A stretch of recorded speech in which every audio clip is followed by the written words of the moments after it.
شروع. بسم اللہ الرحمن الرحیم.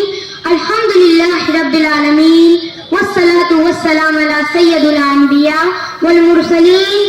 اما بعد. صدر ذیشان، معزز اہل میزان اور حاضرین اہل ایمان، السلام علیکم. میری تقریر کا موضوع ہے حلال کی برکت اور حرام کی نحوست. یہ وہ موضوع ہے جو ہماری دنیا اور آخرت دونوں سے گہرا تعلق رکھتا ہے. اللہ تعالیٰ قرآن میں فرماتا ہے، اے لوگوں، جو حلال اور پاکیزہ چیزیں اللہ نے تمہارے لیے بنائی ہیں ان کو کھاؤ اور شیطان کے نقش قدم پر مت چلو. اور رسول اللہ صلی اللہ علیہ وسلم نے فرمایا، جو جسم حرام سے پرورش پائے گا اس کے لیے جنت حرام ہے. حاضرین، ایک لقمہ حرام کا انسان کو جنت سے محروم کر دیتا ہے. حلال روزی میں نور ہے، سکون ہے، عزت ہے، دعاؤں کی قبولیت ہے اور اولاد کی نیکی ہے. حلال سے روشن ہوتا ہے انسان کا ضمیر، حلال سے روشن ہوتا ہے انسان کا ضمیر. یہی ہے رزق جو بناتا ہے دل کو منیر. لیکن افسوس، آج کے حالات ایسے ہیں کہ لوگ دوسروں کو نصیحت کرتے ہیں مگر خود عمل نہیں کرتے. قول کچھ اور ہے، فعل کچھ اور ہے. تاجر ترازو میں کمی کرتا ہے مگر نمازی بھی ہے. افسر رشوت لیتا ہے مگر ذکر الہی بھی کرتا ہے. زبان پر اللہ اللہ ہے مگر دل حرام خوری سے آلودہ ہے. زبان پر ذکر حق مگر دل میں فریب ہے. زبان پر ذکر حق مگر دل میں فریب ہے. یہی تضاد آج امت کی شکست وریب ہے. محترم سامعین، تعلیم ایک مقدس پیشہ ہے.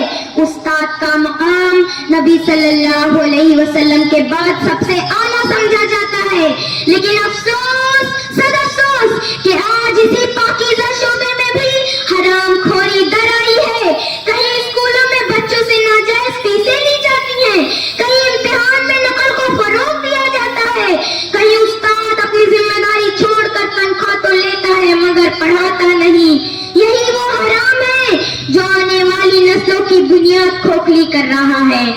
استاد اگر حرام کمائے گا تو شاگرد کی تربیت میں برکت کیسے آئے گی؟ یاد رکھو، تعلیم کے میدان میں حرام کا داخل ہونا پوری امت کے زوال کا ذریعہ ہے. ایک بزرگ نے فرمایا، حلال ایک چراغ ہے جو دل کو روشن کرتا ہے اور حرام ایک اندھیرا ہے جو انسان کی عقل کو بجھا دیتا ہے. دیکھ لو، جہاں حرام کمائی ہے وہاں لڑائیاں ہیں، نافرمان اولاد ہے، دعائیں بے اثر ہیں. معزز سامعین، ہمیں فیصلہ کرنا ہے کہ ہم اپنے بچوں کے لیے کون سا سرمایہ چھوڑیں گے. حرام کی دولت جو وقتی طور پر بڑی لگتی ہے مگر ہمیشہ کے لیے ذلت ہے، یا حلال کی کمائی جو چھوٹی صحیح مگر عزت، سکون اور برکت سے بھری ہوئی ہے.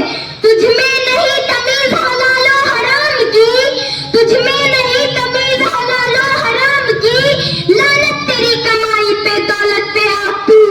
اے میری کام کے جیالو، اے امت مسلمہ کے پاسبانو، چھوڑ دو یہ سرکشی کا چلن، بند کرو یہ حرام خوریاں، بدل ڈالو ان بے روی کے راستوں کو. کیا تمہیں اتنا بھی احساس نہیں کہ یہ حرام خوریاں تمہاری ناکامیوں کا سبب ہے؟ کب تک اپنے عزت و وقار کی دھجیاں اڑاتے رہو گے؟ آخر کب تک رسوائیوں کا طاق پہنے رہو گے؟ خدا را جاگ جاؤ، روک لو اپنے قدموں کو حرام خوری کی طرف بڑھنے سے. بدل لو اپنی روش کو، سن لو میری آواز کو، مان لو میری بات کو. خدا کی دعائیں دے کر التجا کر رہی ہوں، آؤ اپنے اسلاف کی راہوں کی طرف، آ جاؤ اس مبارک و پاکیزہ دین کی طرف جس پر نبی کریم صلی اللہ علیہ وسلم نے چلایا تھا. یا اللہ، ہمیں حلال رزق عطا فرما. یا اللہ، ہمیں قول و فعل کے تضاد سے بچا. یا اللہ، ہمارے تاجروں، ہمارے افسروں اور بالخصوص ہمارے اساتذہ کو دیانتدار بنا. یا اللہ، ہمارے ملک کے تعلیمی اداروں کو حرام سے پاک فرما تاکہ آنے والی نسلیں صالح اور باعمل بن سکیں. آمین یا رب العالمین. خدا حافظ. یہ تھے قرآن نمبر 5. اب آپ کے سامنے آ رہے ہیں نمبر 4